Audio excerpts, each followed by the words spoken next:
to Kush News, the newscast of the African diaspora.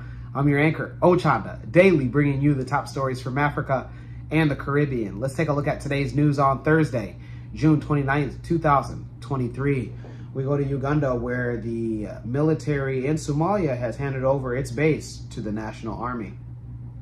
Ugandan troops under the African Union Transition Mission in Somalia, known as the ATMIS, have handed over one of their operating bases to the Somali National Army as part of ongoing efforts for the withdrawal from Somalia.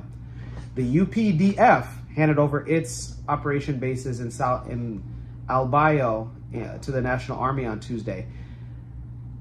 The colonel handed over to the Somali National Captain, Muhammad Somali, and said, "We are handing over the security responsibility for this place and the neighboring areas to the Somali security forces. For the first time, I've been with them, and they have shown charisma, energy, and resilience, and I have no doubt they are ready to secure the population." The development is an ongoing process that will see that the African Union Transmission Mission in Somalia to withdraw 2,000 troops by the end of this month, in compliance with its resolutions for this year and the next. In March last year, the peacekeeping mission in Somalia named the AMISOM metamorphosized into the African Union Transition Mission. The Ugandan troops controlled the largest area in Somalia after being deployed in Sector 1. The troops led by UPDF have been able to send away Al-Shabaab from key urban centers and creating space for Somali elites to build institutions and a stable political system.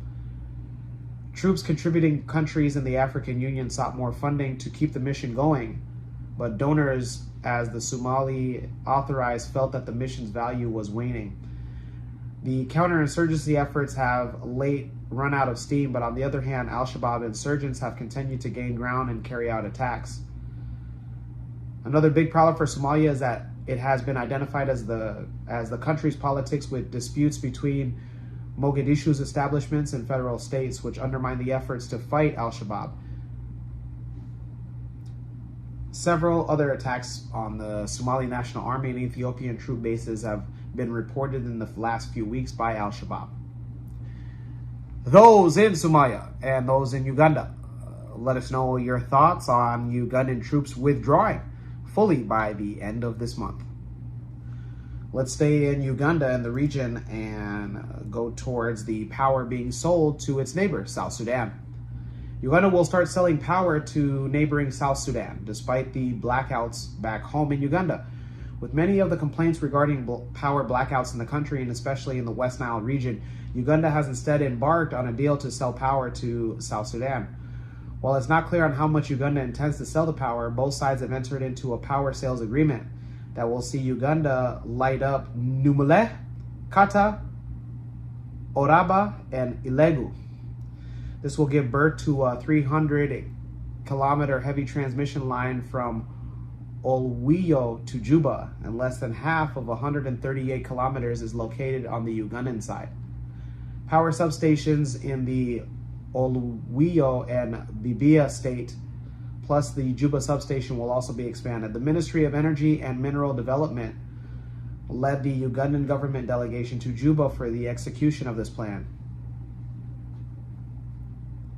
Uganda's Energy Ministry signed the power source agreement on Uganda's half, while the general manager of the South Sudan Electrical Cooperation signed on behalf of their country.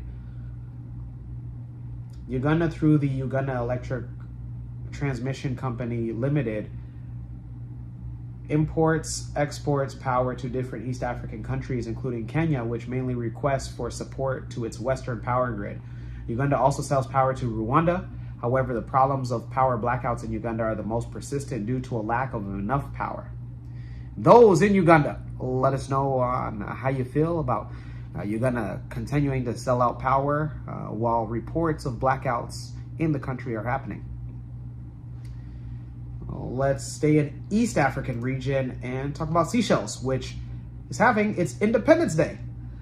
Seychelles Independence Day takes place today, June 29th. The island nation has been a member of the Commonwealth of Nations ever since it was granted independence back in 1976. The Seychelles archipelago consists of 115 islands in the Indian Ocean at the eastern edge of the Somali Sea. The islands were first sighted by European colonialists back in 1502, who named them the Admiral Islands in honor of himself. The islands were then visited by Arab traders and Madagascar settlers.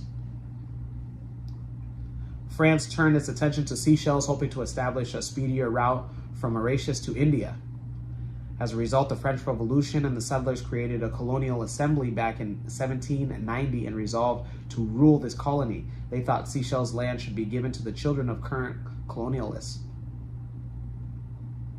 The first civilian administrator of the British regime also had a bitter feud with individuals that were already there, and the Seychelles People's United Party, later becoming Seychelles People's Progressive Front, was founded.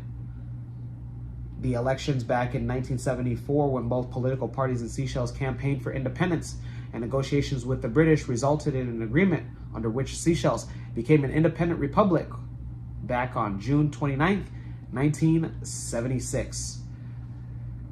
Those in Seychelles, happy Independence Day, congratulations, and let Kush News know on when we can come over for a late celebration of your guys' Independence Day. We love that.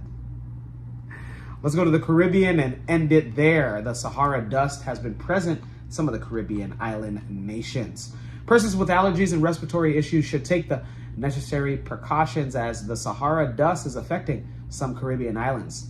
Antigua and Barbuda's meteorological services states that from Wednesday until Monday, the air quality is down to moderate levels, and the threat of health problems is expected to be elevated for mainly sensitive people such as asthmatics. The Montserrat Disaster Management has said that modern concentrations of Sahara dust are present in their atmosphere as well. Also, those in the Trinidad and Tobago area's meteorological office had said on Wednesday that an increase in the Sahara dust from mild concentrations to moderate is expected to last from Thursday all the way through the entire beginning of July weekend. Those in the Caribbean, let us know if you're one of the individuals that are extremely vulnerable to the Sahara dust and what you're doing to take the necessary precautions. When we come back, we will have today's African proverb of the day. Don't go anywhere. My name is Ochanda, but I go by MC Cadero. Who's ready to hear some hip hop?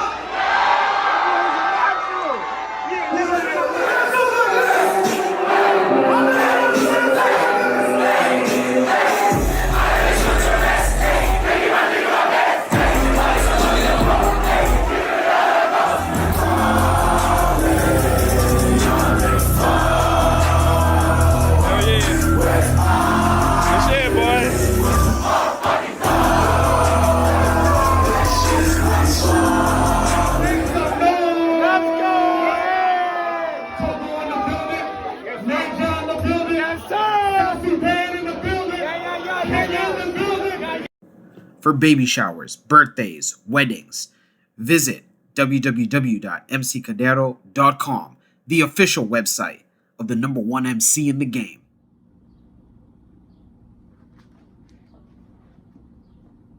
Oh, hey, didn't even see you there. I'm Ochanda with Kush News, exclusively on Kush Convos TV.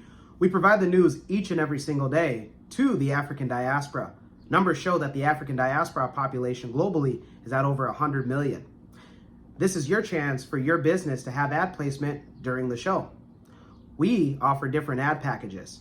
And once again, we provide the news each and every single day. When your dad has a problem with his glass eye, we provide the news. When your best friend has brought over her kids so she can go out, we provide the news. When your cousin has came over, used the bathroom, and now the toilet is clogged, we provide the news. I'm Ochanda at Kush News. Reach on out to the email address below. Welcome back. Let's take a look at today's African proverb of the day, and it comes to us from Tunisia.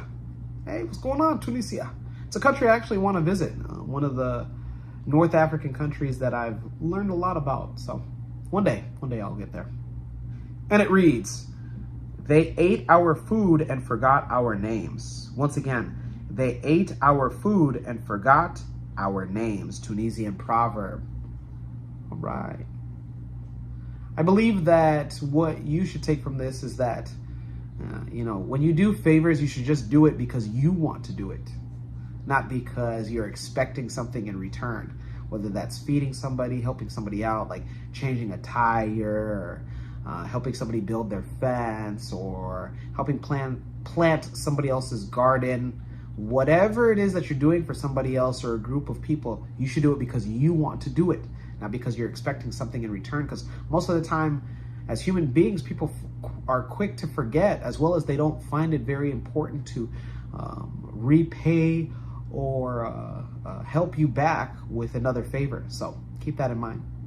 Let me know your interpretation of today's African proverb of the day, as well as your thoughts, views, questions, comments, and concerns on the top stories. Don't forget to like, subscribe, hit that notification bell for today and any other time that we upload material. For Kush News on Kush Convos TV, I'm Ochanda. We'll see you soon.